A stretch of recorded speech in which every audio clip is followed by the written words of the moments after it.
네, 제가 잠깐 기도 한번 올려드리도록 하겠습니다. 기도하겠습니다. 사랑과 은혜가 많으신 하나님, 오늘도 이렇게 호흡 주시고 아침에 일어나 오전에 예배드리고 또 점심 먹고 또 다시 한번 하나님 앞에 나와 예배드리게 하심에 감사드립니다. 시간마다 순간순간마다 그 모든 것이 하나님께서 주신 선물로 여기고 늘 언제나 하나님 앞에 겸손하게 나아갈 수 있는 우리 모두가 되게 하여 주시옵소서. 특별히 오늘 이신칭의에 대한 말씀을 나눕니다. 어렵고 딱딱한 교리이지만 하나님께서 지혜 주셔서 이 시간이 풍성한 은혜의 시간 되게 하여 주시옵소서. 감사드리며 귀하신 예수님의 이름으로 기도드렸사옵나이다. 아멘. 네, 제가 설교 올라오기 전에 그 설교 분량에 대해서 잠깐 우리 다른 목사님들이랑 이야기 좀 나눴습니다. 보통 우리 다른 목사님들이 11포인트 혹은 12포인트로 6장에서 7장 정도 준비하신다고 하더라고요. 네, 근데 저는 몇 장 준비할까요? 저는 마지막 페이지가 13페이지. 근데 오늘 또 오후에는 재직회가 있어요. 네, 그래서 하나님이 더 은혜 주셔서 또 지혜 주셔서 하나님이 주시는 분량만큼 오늘 잘 설교하고 내려갈 수 있도록 함께 기도해 주시길 바랍니다. 제가 20살 여름 방학 때 경기도 의정부에 살던 제가 지리산에 올라가 본 적이 있습니다. 교회에서 단합회 정도로 동네 산 정도만 올라가던 저였는데 처음으로 갑자기 점심시간에 지리산 한번 가볼까? 라고 친구랑 이야기하고 그날 저녁에 밤 기차를 타고 남원역, 구례역으로 가서 3박 4일 코스로 지리산을 다녀온 경험이 있습니다. 급하게 그것도 20살짜리 2명이 다녀왔으니까 얼마나 준비 없이 갔겠습니까? 저희가 가는 곳마다 등산객들이 저희를 많이 쳐다봤어요. 남자애 2명이 이렇게 왔는데 한 명은 머리가 노랬고 저 말고 제 친구 하나가, 또 한 명 저는 우리가 라면을 끓여 먹으려고 이제 갑자기 준비했으니까 3끼를 라면을 먹자. 그래서 6개를 준비해 왔거든요. 그래서 그때 당시에 브루스타 이만한 걸 들고 다녔습니다. 근데 등산객들은 보통 이렇게 브루스타를 들고 다니면서 식사는 하지 않는다고 하더라고요. 더 재밌는 것은 저희가 너무 배가 고파가지고 20살 때 얼마나 혈기왕성하겠습니까? 그 3끼 먹을 6개의 라면을 한 자리에서 다 먹었던 기억도 납니다. 넓은 지리산을 등반하다 보면 내가 어디쯤인지 알고 싶을 때가 있습니다. 확인하고 싶지요. 다음 코스까지 얼마나 남았는지, 나는 이 산, 이 숲 어디쯤에 위치하고 있는지, 그리고 다음 코스는 얼마나 가야 하는지 궁금하게 되어집니다. 근데 그런 걸 알 때, 내가 내 위치를 알 때 그 산 정상까지 올라가는데 좀 더 동기부여가 되고 동력이 되는 것 같습니다. 우리는 지리산만큼은 아니지만 꽤나 널찍한 하이델베르크 요리문답이라는 숲속에 있습니다. 지금 우리는 이 하이델베르크 요리문답 중에 어디쯤 왔을까요? 혹시 하이델베르크 요리문답을 다 읽어보신 분이 계실까요?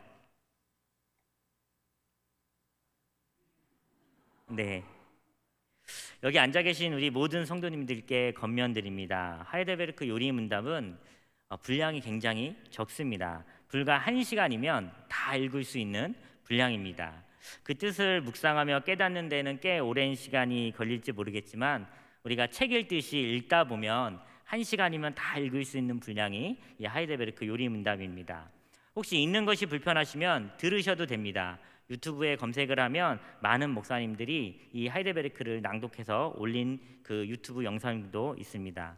성도의 유익을 위해서라도 꼭 한번 하이델베르크를 완독 혹은 꼭 들어보시기를 추천드립니다. 이 하이델베르크는 총 129문으로 되어 있습니다. 129번 물어보고 129번 답하는 내용이 바로 이 하이델베르크 요리문답인데요. 주된 내용은 사도신경, 주기도문, 그리고 십계명, 요 3가지, 우리 귀한 개신교의 보물, 이 3가지가 잘 정리되어 있는 것이 이 하이델베르크 요리문답입니다. 자, 그렇다면 우리는 전체 129문 중에, 그리고 사도신경, 주기도문, 십계명 중에 지금 우리는 어디 부분에 와 있을까요? 네, 아무도 대답을 안 하실 줄 알고 제가 답을 정해 왔습니다. 네, 답은 사도신경입니다. 그리고 그 사도신경 중에서도 구원에 관련된 내용을 오늘 저와 여러분이 나누게 될 것입니다. 하이델베르크 큰 줄기 중에서 이제 반 정도 오게 된 것이지요. 우리가 구원에 대해 묵상할 때 명확히 알아야 될 개념이 하나 있습니다. 그것은 나의 구원이, 우리의 구원이 어디로부터 오는가입니다. 우리 구미 상모교회는 대한예수교 장로회 합동 측입니다. 맞지요? 다 아시지요? 우리 장로회와 타 교단, 그러니까 다른 교단의 같은 경우는 이 구원에 대한 교리가 교단별로 좀 차이가 있습니다. 우리는 우리의 구원이 오직 하나님께서 예정한 자만이 구원받는다고 믿고 고백합니다. 죄인의 공로는 전혀 쓸모가 없지요. 하지만 타 교단은 그렇지 않습니다. 사람을 좀 더 중요시 여겨서 어느 교단은 내 의지나 내 공로가 있어야 구원받는다라고 가리킵니다. 마치 하나님이 너를 구원하기 위해 이렇게 손을 내밀 때 적어도 그 손을 잡아야 내 공로, 내 의지가 있어야 내가 구원받는다라고 타 교단은 생각합니다. 특별히 카톨릭이 더욱 그와 같은 성향이 강하지요. 사랑하는 성도 여러분, 구원은 오직 전적으로 하나님께만 있는 줄 믿으시길 바랍니다. 우리는 그 어떠한 의도 발생할 수 없는 전적으로 타락한, 전적으로 부패한 죄인이기 때문에 우리의 어떠한 공로로도 우리는 구원을 얻을 수 없습니다. 오늘 우리가 다룰 문답은 바로 59문입니다. 우리 59문 제가 한번 묻고 우리 성도님들이 답해 주시길 바랍니다. 59문 제가 먼저 읽어보겠습니다. 이 모든 것을 믿는 것이 당신에게 지금 어떤 유익을 줍니까? 그리스도께서 안에서 나는 하나님 앞에 의롭가 되며 영원한 생명의 상속자가 됩니다. 네, 제가 아까 우리 총 129문이라고 했죠. 지금 이제 우리가 59문을 다루게 되는데 거의 중간보다 조금 덜 왔습니다. 그러니까 우리는 이제 지금까지 한 만큼 하면 이제 하이델베르크 한 권을 보게 되어지는 것이에요. 자, 하이델베르크 요리문답 59문에서 묻습니다. 이 모든 것을 믿는 것이 당신에게 지금, 예전이 아니라 이유가 아니라 지금 어떤 유익을 줍니까? 먼저 여기 이 모든 것을 이라는 표현은 이 59문 앞에 있는 신앙 고백의 내용들에 대해서 말하고 있는 것입니다. 그 사도신경에 있는 신앙 고백의 내용들이 나에게 어떤 유익이 있는가라는 것을 물어보고 있는 것이지요. 그래서 답이 무엇입니까?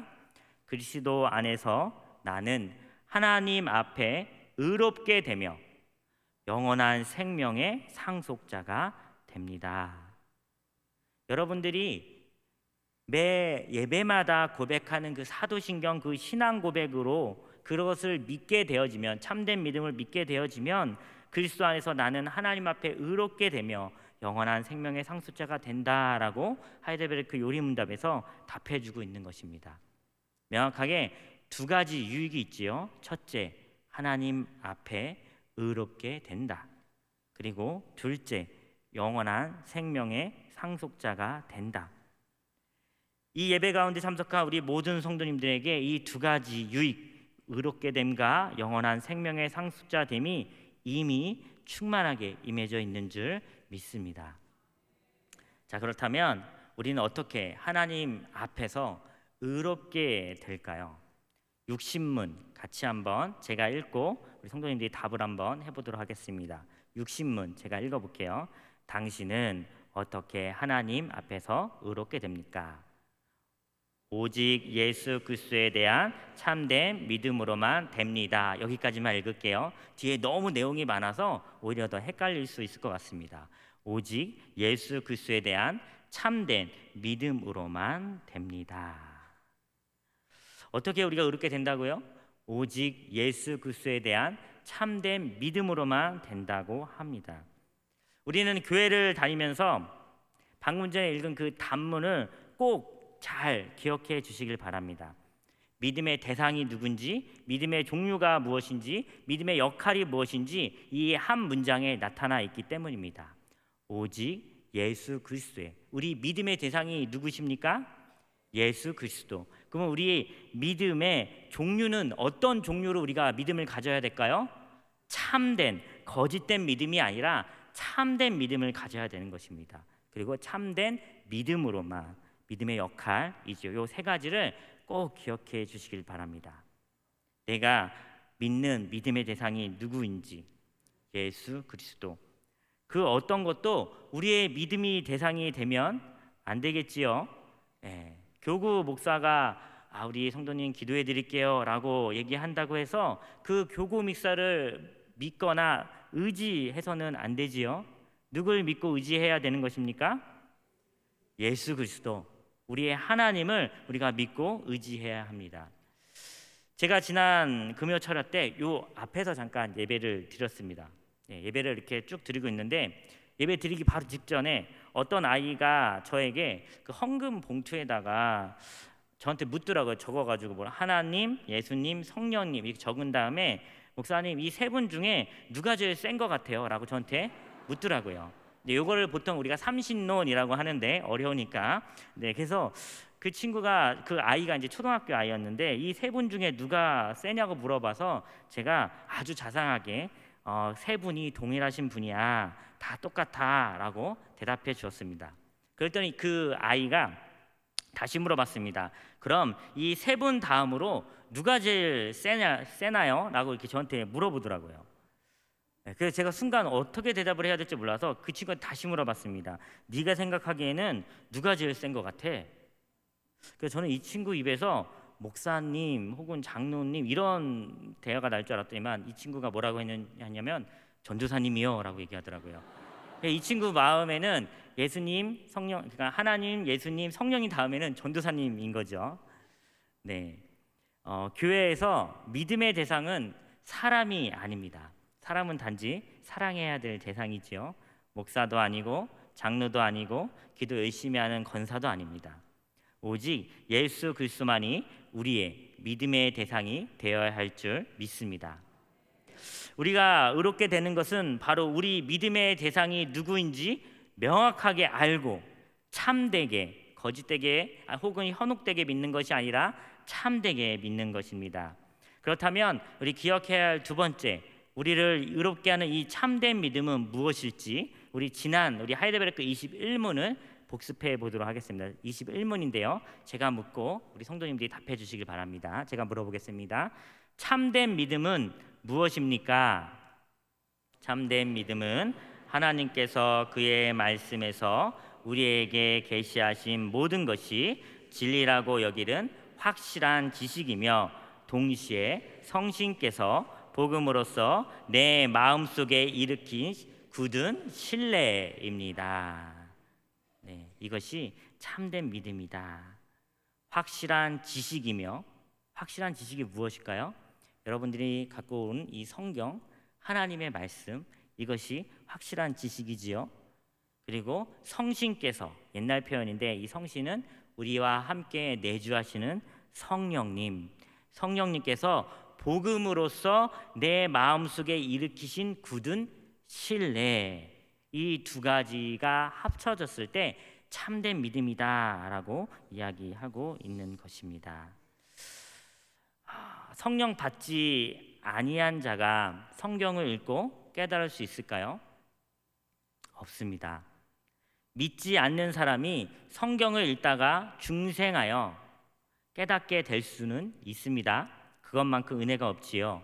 하지만 그저 성경을 그냥 일반 책으로 평생을 여기는 사람에게, 죽을 때까지 그렇게 여기는 사람에게 성령이 없는 사람은 그저 한 권의 책에 불과합니다. 교양서가 되는 거죠. 성경을 읽고 깨닫는 은혜가 우리 모두에게 있는 것이 은혜인 줄 믿으시길 바랍니다. 우리 안에 성령님이 계시기 때문에. 우리 로마서 1장 17절, 우리 아까도 한번 읽어봤지만 우리 한 번 더 같이 한 목소리로 읽어보도록 하겠습니다. 시작. 복음에는 하나님의 의가 나타나서 믿음으로 믿음에 이르게 하나니 기록된 바 오직 의인은 믿음으로 말미암아 살리라 함과 같으니라. 아멘. 네. 로마서 1장 17절 말씀입니다. 복음에는 이라고 시작하고 있는데 이 복음이란 말이 무슨 말입니까? 이것을 한자로 쉽게 풀이하면 복된 소식, 영어로는 굿뉴스. 무엇이 복된 소리, 굿뉴스일까요? 죽음을 열흘 앞둔 사형수는 하루하루를 두렵고 떨리는 마음으로 시간이 가지 않길 바라며 감옥 생활을 할 것입니다. 왜냐하면 죽는 것이 두렵기 때문입니다. 그런데 갑자기 제수번호 777 원선규, 너는 석방이다, 너는 무죄다 라고 선고받는다면, 그 죽음 앞에서 두려워서 떨고 있는데 그렇게 석방, 무죄라고 선고받는다면 그 죄인의 마음이 어떠할까요? 그것이 복음이겠지요. 석방이 되기 위해선 그 죄 값을 치르든지 아니면 재판대에서 무죄 판결을 받아야 합니다. 여기 서 있는 저는, 그리고 여기에 앉아 계신 우리 성도님들은 어떻게 무죄 석방을 받게 되셨나요?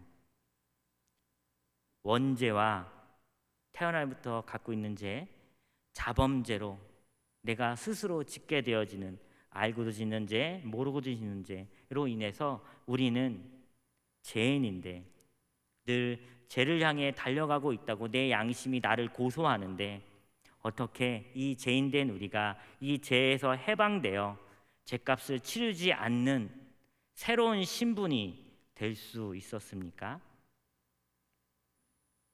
기독교에, 특별히 우리 개신교에 이신칭의라는 교리가 있습니다. 이신칭의, 믿음으로 말미암아 의롭다고 칭해진다라는 교리입니다. 제가 일부러 주보에 이 제목을 올릴 때 한자어를 같이 써서 올렸습니다. 사실 저는 한자가 무척 약한 사람인데 이번에 덕분에 또 한자 공부를 한 번 더 하게 되었습니다. 한자 좀 살펴볼까요? 이자가 무슨 이자지요? 로서, 뭐뭐 때문에, 이로써 할 때 이입니다. 그리고 신자는 믿을 신자, 그리고 칭자는 일컬을 칠 칭자 혹은 부를 칭자, 그 마지막 의는, 이신칭의의 의는 오를 의자입니다. 이렇게 네 글자를 조합해 보면 이신칭이 무슨 뜻입니까? 믿음 때문에 또는 믿음으로 말미암아 의롭다고 여겨진다라는 뜻입니다. 믿음으로 말미암아 우리 모두가 의롭다고 여김 받은 줄, 그 축복이 우리에게 있는 줄 믿으시길 바랍니다. 어떤 믿음이지요? 참된 믿음입니다. 하나님 말씀에 대한 믿음입니다. 예수 그리스도께서 날 위해 죽으시고 날 위해 살아나심에 대한 믿음입니다. 이 믿음이 우리에게 있으면 우리가 의롭다라고 칭해지는 것입니다. 원죄와 자범죄로 원선규라는 죄인이 사형받아야 하는데, 내가 죽어야 하는데 예수 그리스도께서 죄인 대신 십자가에서 죽으신 것이지요. 나 대신 내가 치러야 될 그 죄값, 그 형벌을 그분께서 대신 이루신 것입니다. 로마서 4장 25절 말씀입니다. 이 말씀은 꼭 암송하시면 좋을 것 같습니다. 우리 로마서 4장 25절인데요. 우리 화면을 보시면서 함께 읽어보도록 하겠습니다. 시작. 예수는 우리가 범죄한 것 때문에 내줌이 되고 또한 우리를 의롭다 하시기 위하여 살아나셨느니라. 아멘. 이 한 구절에 예수님께서 죽으신 이유와 그리고 부활하신 이유가 다 담겨 있습니다. 먼저 그분께서 십자가에서 죽으셔야 했던 이유가 무엇입니까? 계속 성경 구절 띄워봐 주시겠어요? 왜 그분께서 죽으셔야 했지요? 우리가 범죄한 것 때문에 죽으셨습니다. 그렇다면 그분께서 왜 부활하셨지요? 우리를 의롭다고 하시기 위해서 부활하신 것입니다. 예수님께서 죽으신 것만 기억하면 안 되겠지요. 우리를 의롭게 하시기 위해서 부활하신 예수 그리스도를 함께 기억하시길 바랍니다. 이렇게 예수님의 죽으심과 부활의 사역으로 인해 원죄와 자범죄로 죄인된 죄인인 우리가 의인이라 칭함받게 된 것이 축복이고 은혜입니다. 그리고 이 예수 그리스도의 구원 사역을 믿는 믿음으로, 이 예수 그리스도의 이 사역을 믿는 믿음으로 말미암아 우리가 구원받게 된 줄 믿으시길 바랍니다. 자, 그렇다면 여기서 제가 문제를 한번 내보도록 하겠습니다. 우리가 믿는다라고 얘기하는데, 그렇다면 이 믿는 것은 내 행위가 되지는 않을까요? 믿는 것이, 우리는 전혀 우리의 행위로 구원받을 수 없잖아요, 그죠? 그럼 이 믿는다 하는데, 이 믿는 것이 우리의 행위가 되지는 않겠습니까? 간혹 교회에서 참된 믿음이 아닌 자기 자신에게 현혹된 믿음으로 믿는 경우가 더러 있습니다. 자기 신념이나 철학이 믿음인 줄 알고 착각하고 믿는 것입니다. 열심히 믿는다고 합니다. 내 열과 성을 다해서 믿는다고 합니다. 나는 오늘부터 믿기로 결정했어 라고 결단합니다. 그래서 내가 믿기 때문에, 내가 믿는 것이 나로부터 출발되기 때문에 내가 구원받았다, 내가 교회에 나오기로 했기에 내 구원은 내가 교회에 나오고 안 나오고의 내 의지에 달려있다라고 무의식적으로 생각하기 쉽습니다. 사랑하는 성도 여러분, 오해하지 마시길 바랍니다. 우리의 전적인 믿음은, 참된 믿음은 오직 하늘로부터 옵니다. 우리의 참된 믿음은 하나님께서 우리에게 은혜로 주시는 선물입니다. 에베소서 2장 8절 말씀인데요, 우리 같이 한번 화면을 통해서 에베소서 2장 8절 말씀 같이 읽어보도록 하겠습니다. 시작. 너희는 그 은혜에 의하여 믿음으로 말미암아 구원을 받았으니 이것은 너희에게서 난 것이 아니요 하나님의 선물이라. 아멘. 내가 믿는 것 같지만 그것 자체도 하나님께서 주시는 선물으로 여기고 믿으시길 바랍니다. 하나님께로부터 은혜의 선물로 온 것이지요. 자기 신념이나 철학으로, 자기의 열과 성으로 믿는 사람들은 쉽게 시험에 걸리고 넘어지고 자빠집니다. 그리고 지치고 쓰러집니다. 때문에 우리는 하늘로부터 오는 참된 믿음, 하나님께서 끊임없이 부어주는 영생 같은, 영원한 샘물 같은 그 믿음을 우리가 사모하고 간구해야 하는 것입니다.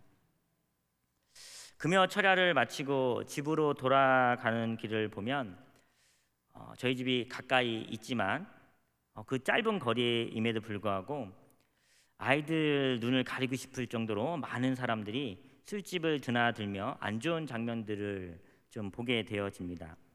한참 코로나 시기 동안 보지 못했던 광경이라서 저도 좀 마음이 아프고 아이들도 충격이 되는 것 같습니다.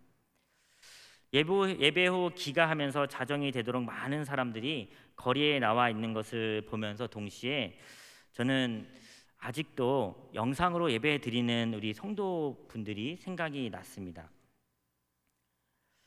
이제는 현장에 와서 예배 드려도 되는데 영상으로 예배를 드리는 것이, 정말 영과 진리로 예배 드리는 것이 쉽지 않다는 걸 이제는 본인도 알 텐데 왜 안 오실까? 이제 코로나 다 끝났습니다. 왜 안 오십니까? 영상으로 예배가 잘 되나요? 안 되는 거 아시잖아요. 속으로 이렇게 말을 하고 싶지만 참아봅니다. 자, 다시 말씀으로 돌아와 정리를 한번 하도록 하겠습니다. 우리는 어떻게 의인이라 칭함 받습니까? 예수 그리스도의 죽으심과 부활하심을 믿는 믿음으로 의롭다 여김 받습니다. 그리고 이 믿음은 내가 믿어서 믿는 것이 아닌 하나님께서 은혜로 주는 선물입니다. 그리고 우리는 이 은혜의 선물인 믿음으로 말미암아 의롭다고 칭해집니다. 또 여기서 이 말의 여지도 잘 살펴봐야 돼요. 의롭다고 여겨지는 것이지 우리가 본질상 의로워지는 것은 아닙니다. 좀 어렵게 표현하면, 한자를 써서 표현하면 성의가 되는 것이 아니라 칭의가 되는 것입니다. 성의라는 것은 무엇이에요? 본질적으로 의롭게 된다라는 거, 의인이다라는 거예요. 하지만 우리는 칭의, 의인이라고 불러준다라는 거예요. 의인이 아닌데 의인으로 쳐준다는 거죠. 왜요? 우린 여전히 죄인이기 때문에. 우리가 알잖아요. 그죠? 내가 죄인인 것을. 그래서 이 이신칭의 이 교리는, 이 믿음은 우리를 겸손하게 합니다. 우리는 아직 죄인이지만 예수 그리스도의 보혈로 인해 심판대 앞에서 의롭다고 불려지는 것입니다. 내가 한 것은 아무것도 없는데 예수님께서 하신 모든 것이 내가 한 것이 되어서, 내가 한 것이 아무것도 없는데 예수님께서 하신 모든 것이 내가 한 것이 되어서 의롭다고 칭해지는 것이지요. 반대로 내가 지은 모든 죄가 예수님이 전혀 죄 지으시지 않으신 분임에도 불구하고 내가 지은 죄가 예수님이 지으신 죄가 되어서 그분께서 십자가에 달려 내 대신 그 죄값을 받으셨습니다. 우리는 이것을 은혜라고 합니다. 내 죄는 하나님이신 예수님의 죄가 되고 대신 예수님의 의와 공로가 내 의가 되어 우리는 하나님 나라의 백성, 하나님을 아버지라 부르는 하나님의 자녀, 여기에는 그 어떤 나의 노력도 공로도 없지요. 그럼에도 불구하고 내가 구원받았다라는 것이, 이것이 은혜입니다. 구원은 거저 받은 거라고 배웠습니다. 그래서 종종 감사가 없는 성도가 있습니다. 맞습니다. 우리는 구원을 거저 받았습니다. 내가 한 것이 아무것도 없으니까요. 하지만 하나님이신 예수님은 자신의 피조 세계에서 한 사람으로 나셨습니다. 그리고 십자가에서 죽으셨습니다. 죽으신 후에 편히 하늘에서 영원으로 쉬셔도 될 텐데 우리를 의롭다 하시기 위해 다시 부활하셨습니다. 구원은 공짜가 아니라 예수 그리스도의 공로와 사역의 값을 치른 말할 수 없는 귀한 하늘의 선물입니다. 이것에 감사하시는 우리 모든 성도님들 다 되시길 주님의 이름으로 소원합니다. 이제 거의 마무리입니다. 방금 살펴본 59문에서 61문 이후로 하이델베르크는 우리에게 선행에 대해 묻습니다. 62문, 우리의 선행이 하나님 앞에서 의가 될 수 없는지 묻습니다.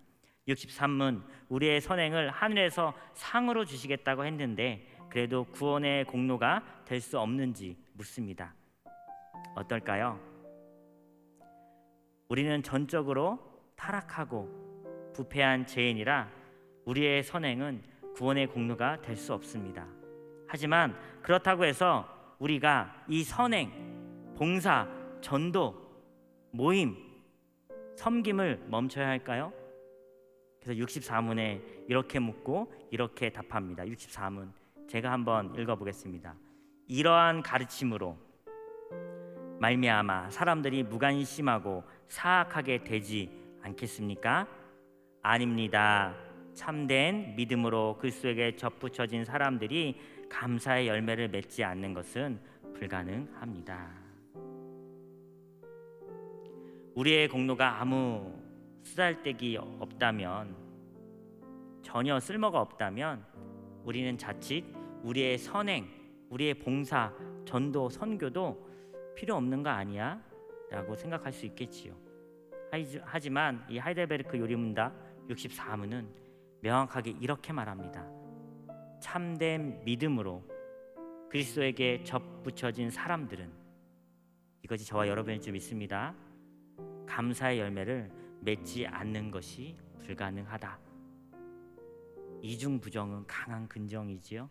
그러니까 무조건 열매를 맺게 된다라는 것이에요. 구미상무교회의 120년 역사의 열매는 바로 여기 앉아 계신 우리 성도님들입니다. 우리 성도님들은 구미상무교회의 피와 헌신으로 맺어진 구미상무교회의 열매들입니다. 한번 서로 살짝 얼굴을, 눈빛을 교환하시면서 잘 맺힌 열매인지 한번 보시겠어요? 눈짓으로 어떻게 탐스럽게 잘 열매가 익어져 가고 있습니까? 네. 참된 믿음을 소유한 하나님의 상속자들이 이와 같은 열매를 맺는 것은 당연한 결과입니다. 중보기도 팀을 통해 여러 아름다운 열매들의 소식들이 들어옵니다. 전도회를 통해, 그리고 또 목장을 통해, 그리고 또 훈련 사역들을 통해 계속적으로 아름다운 열매들이 우리 구미상무교회 내에서 맺혀지고 있는 줄 압니다. 사랑하는 성도 여러분, 예수 공로로 의인이라 칭함받은 백성은 감사를 잃어버리지 않습니다. 그리고 그 감사의 보답으로 이 땅 가운데 우리는 너무나 그것이 감사하기 때문에, 감격이기 때문에 하나님께서 원하시는 선행을 자연스럽게 하게 되어집니다. 교사로 봉사하든, 성가대와 찬양대로 봉사하든, 혹은 다음 세대의 교사로 봉사하든, 어떠한 모습일지 모르겠지만 자연스레 열매가 맺혀지게 되는 것입니다. 이신층이 믿음으로 말미암아 의롭다고 칭함받은 우리 모든 구미상무교회 성도 여러분, 이 이신층이 이 교리를 꼭 붙잡고 그 감격으로, 그 감사로 계속적으로 이웃을 섬기는 열매들로, 또 이 땅 가운데 빛과 소금으로 나아가시는 우리 모든 성도님들 되시길 주님의 이름으로 축원합니다.